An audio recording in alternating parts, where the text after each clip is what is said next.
মুন্সিগঞ্জের ছেলে প্রতাপ শঙ্কর হাজরা। তার হকি জীবন ছিল উজ্জ্বল ও বহুমাত্রিক। ১৯৬০ সাল থেকে ১৯৭৭ সাল পর্যন্ত তিনি পূর্ব পাকিস্তান ও বাংলাদেশ জাতীয় হকি দলের হয়ে খেলেছেন। ৩ ভাই বোনের মধ্যে সবার বড় প্রতাপের লেখাপড়ার চেয়ে খেলাধুলায় আগ্রহ ছিল বেশি। খেলোয়াড় ছেলের জন্য গর্বিত ছিলেন মা অন্নপূর্ণা হাজরা।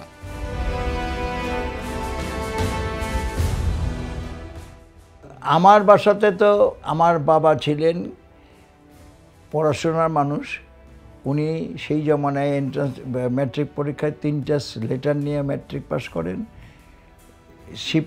শিবপুর ইঞ্জিনিয়ারিং কলেজ আছে কলকাতায়, সেখানে সেকেন্ড হয়ে ভর্তি হন। পরে অবশেষে আমার ঠাকমার ইসেতে ওকালতি করেন, ওকালতি পাস করে ওকালতি করেন। তো উনি নিশ্চয়ই আমার খেলাধুলা পছন্দ করবেন না। তারপরে একটা প্রবলেম ছিল কি জানো, সেই সময় যে করিন্থিয়ান টিম আসছিল, সেই করিন্থিয়ান টিমে পাকিস্তান জ্ঞানা পোদ্দার নামে 2টো প্লেয়ার ছিল। ওরা ছিল আমার বাবার বন্ধু, কলিগ, বন্ধু ঠিক না, ক্লাসমেট। তো ওদের লাইফটা ছিল উচ্ছৃঙ্খল জীবন। ওরা খেলাধুলার পরে যে ড্রিঙ্ক টিং করতো উচ্ছৃঙ্খল ছিল। আর সে সময় ফুটবল প্লেয়ার মানেই কিন্তু উচ্ছৃঙ্খল ছিল। ইভেন 1950-র মাঝামাঝি সময় তো শৃঙ্খলা ছিল না ফুটবলারদের জীবনে। 60-র পর থেকে সমস্ত স্কুল কলেজের ছেলেরা ভর্তি হয়, তখন থেকে এটা শৃঙ্খল জীবনযাপন শুরু করে ফুটবলাররাও। কারণ তারা সব শিক্ষিত এবং লেখাপড়া জানা, ভালো পরিবার থেকে এসেছিল বলে। বড়লোক না, মিডল ক্লাসের ছাড়া তো খেলাধুলা হয় না। সেই পরিবার থেকে এসেছিল বলে তারা ছিল। তো সেই জ্ঞানা পোদ্দারের এবং পাকিস্তানের ফুটবল খেলার কারণে বাবার ধারণা ছিল ফুটবল খেললে এরকম হয়ে যায়। তাদের চেহারা দেখা আমাকেও, আমার ভিতর তার হয়তো সেই চেহারার ভয় ঢুকে গেছিলো, যার জন্য আমাকে খেলাধুলা করতে দিত না। মানে ভীষণ আপত্তি ছিল। মা ছিল তার উল্টা। এই যে আমার মা, এই যে আমার বাবা। মা ছিল তার উল্টা। মা নিজে হাতে আমার ক্লাবের জার্সি নিজে হাতে ধুয়ে ইস্ত্রি করে এনে রেখে দিতেন। আমরা খেলতাম কম্বাইন্ড স্পোর্টিং ক্লাব, জার্সিতে আমার সমস্ত জার্সি কাপড় যা কিছু করার সব মা করতেন। খেলতে যাব কোথাও, মার নাই। তো এই মার ইসেতেই আমি বাড়িতে সবসময় খেলার সুযোগ পাইছি। তারপরে আমার স্ত্রী, এ তো আমার খেলোয়াড়ের জীবনে থেকে আমার সাথে পরিচয়। তার খেলাধুলায় তো সবসময় সমর্থন ছিল। এইসব কারণেই সারা বছর খেলাধুলা, সারাদিন খেলাধুলা নিয়ে থাকতে পারছি। আমার প্রিয় খেলা হকি, এখন পরিচিতি তো হকির চেয়ে অনেক বেশি ফুটবলে। আমার যখন খেলছি আমি, তখন মোহামেডানের সাপোর্টার তো সেই সমুদ্রের পাড় থেকে আরম্ভ করে সিলেটের পাহাড় পর্যন্ত সব জায়গাতেই ছিল মোহামেডান। তো সেই সুবাদে আমি পরিচিতও ছিলাম। কিন্তু আমার নিজস্ব প্রিয় খেলা ছিল হকি। হকি খেলাটা আমি বুঝতাম, হকি খেলাটা ভালো লাগতো, যার জন্য আমি ফুটবল কোচ নয় হকি কোচ হয়েছি।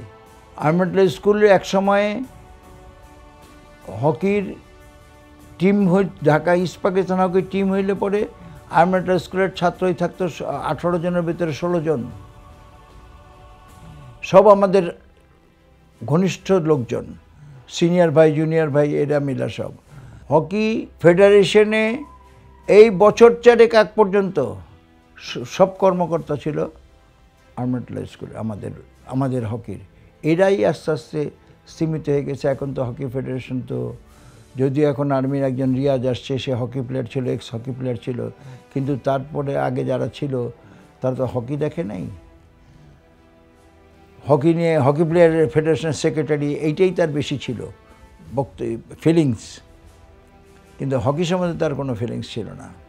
প্রথম কথা, ফুটবল একটা, আমাদের সময়তে ফুটবল একটা 8 টাকার ফুটবলই চলতো। একটা হকি খেলতে 22টা স্টিক লাগে, 3 টাকা করে হলেও তো 60 টাকা লাগে। সেটা পরের দিকে হয়ে গেছিলো। এখন একটা স্টিকের দাম হচ্ছে, খুব ভালো স্টিকের দাম হচ্ছে আমাদের টাকার না হইলেও 20-22 হাজার টাকা একটা স্টিকের দাম। একটা প্লেয়ার তো কোনো সময় খেলতে গেলে একটা স্টিক নিয়ে যায় না, 2টা স্টিক তার লাগে, কারণ একটা নষ্ট হয়ে গেলে বা ভেঙে গেলে তখন সেকেন্ড স্টিক দিয়ে খেলবে। তো 44,000 টাকা এক একজনের হেড। কাজেই সো কস্টলি, এটা হচ্ছে অন্যতম কারণ। আর মেইন কারণ হচ্ছে যে হকি খেলাটা কোনো মতেই ফেডারেশন গ্রামে গঞ্জে ছড়াতে পারেনি। গ্রামে গঞ্জে না ছড়ানোর ফলে হয়েছে কি, যারা গ্রাম থেকে আসতোই তারা হকি স্টিকের লাঠি নিয়ে খেলা, এতে ব্যথা পাবো, খেলবো না রে বাবা, এই ছিল অবস্থা। আর ফুটবল তো গ্রামে ধান ক্ষেতের উপর দিয়েই খেলতেছে। গভর্নমেন্ট স্কুল ছাড়া কোনো স্টিক, হকি স্টিক কোনো স্কুলে ছিল না। ঢাকাতে collegiate school, Muslim high school, একমাত্র গভর্নমেন্ট স্কুল না, সেকেন্ডারি স্কুলে হকি ছিল। বাকি সব গভর্নমেন্ট স্কুল ছিল, যেগুলি প্রাইভেট স্কুল সেখানে কোনো হকি ছিল না। যেমন পগজ স্কুল, ইস্ট বেঙ্গল স্কুল, রহমতুল্লাহ স্কুল, ইসলামিয়া স্কুল, এগুলিতে কোনো হকি খেলার চল ছিল না, শুধু গভর্নমেন্ট স্কুলে খেলা হতো। তো এইভাবে তখনও মুষ্টিমেয় ছিল, এটাকে পরে ছড়ানো উচিত ছিল সারা বাংলাদেশব্যাপী। কারণ হকিতে কিন্তু ফুটবলের চেয়ে আমাদের ফিউচার অনেক ভালো ছিল। কারণ দেখো, এশিয়াতে আমরা এই অবস্থাতে মানে খারাপ অবস্থাতেই আমরা এশিয়াতে 6 প্লেস করছি, পজিশনে ছিলাম, এখনও 6। ফুটবলে বোধহয় আমরা এশিয়াতে 26 বা 27 নম্বরে।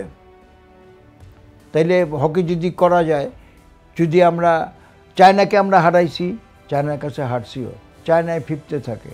মালয়েশিয়ার সাথে আমরা 68 বা 67-এ মনে নেই একটা খেলছি মালয়েশিয়ার সাথে। আমরা ইস্ট পাকিস্তান টিম খেলছি, প্রিপারেশন ছাড়া আমরা জিতছি।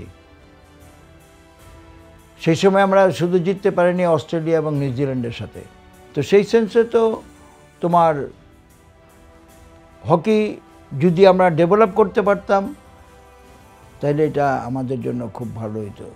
আর হকিতে সবচেয়ে বেশি প্রয়োজন ফিজিক্যালি, লম্বাটা একটা অ্যাডভান্টেজ আছে, কিন্তু তার একটা ডিসঅ্যাডভান্টেজ আছে। আমাদের মতো রিফ্লেক্স তাদের ভালো হয় না।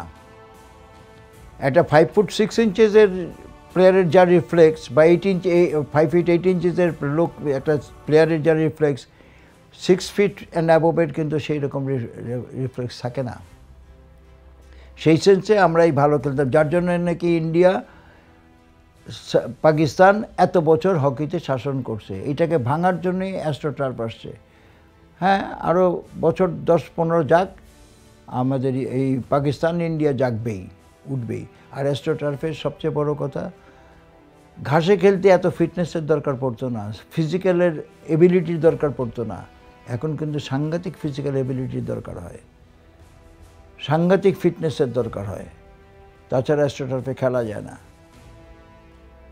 তো সেই সব কারণেই এটা আবার অ্যাডাইস করলে হবে। আর্মাটা স্কুলে তো একটা মিনি টার্ফ বসানো হয়েছে ছোট্ট মাঠে, দেখা যাক।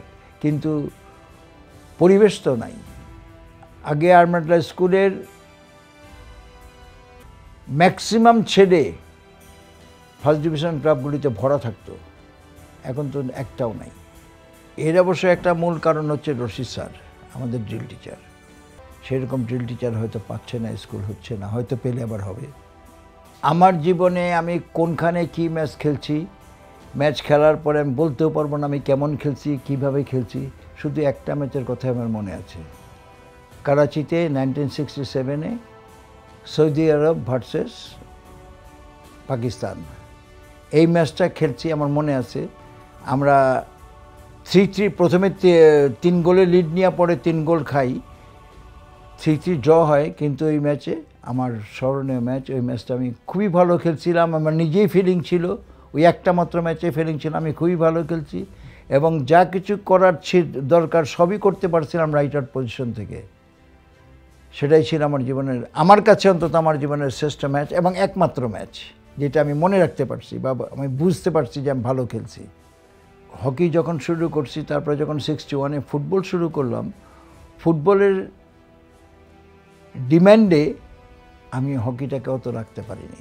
আর হকি ওই লেভেলে খেলতে যা দরকার হয় সেই রকম সোর্সও আমাদের ছিল না। একমাত্র সাদেকটাই ভরসা, এই আব্দুল সাদেক, সাব্বির, আমার বাড়ির সামনেও খেলছি তাদের নিয়ে, মাঠেও যাই খেলছি, তারাই ছিল আমার একমাত্র ভরসা। কিন্তু এর বাইরে আমি যেতে পারিনি। অন্যতম কারণ ফুটবলের জনপ্রিয়তা। আর ক্লাবগুলির ভরসা যে বলবো, 4-5 বছর লিগই হয় না, খেলাই হয় না কোনো, তো কোত্থেকে প্লেয়ার বেরোবে? এ তো আর গাছ লাগাই দিলাম, গাছ বড় হয়েছে, এখন আম সিজনে আম হবেই আর আমরা পেরে খাবো, তা তো না। এটার পেছনে তো মেধা লাগে, পরিশ্রম লাগে, চিন্তা ভাবনা লাগে, অনেক কিছু লাগে, নাহলে প্লেয়ার হয় না। একটা প্লেয়ারকে কেন এত সম্মান পায়, কেন তুমি আমার কাছে আসছো আজকে বলো? নিশ্চয়ই কোনো কারণ আছে। সেই কারণটার মূল কারণ হলো একটা খেলোয়াড় নাগরিকদের আনন্দ দান করে। তুমি আমার টিমের সাপোর্টার, এ আমার এগেনস্ট সাপোর্টার, এও কিন্তু খেলাটা দেখে দেখে কিন্তু রাত্রেবেলা শুয়ে চিন্তা করে, ইস এই প্লেয়ারটা যদি আমরা পাইতাম তাইলে আমরা আজকে জিততাম। এই যে আনন্দ, এটাই হচ্ছে প্লেয়ারদের মূল পপুলারিটির কারণ।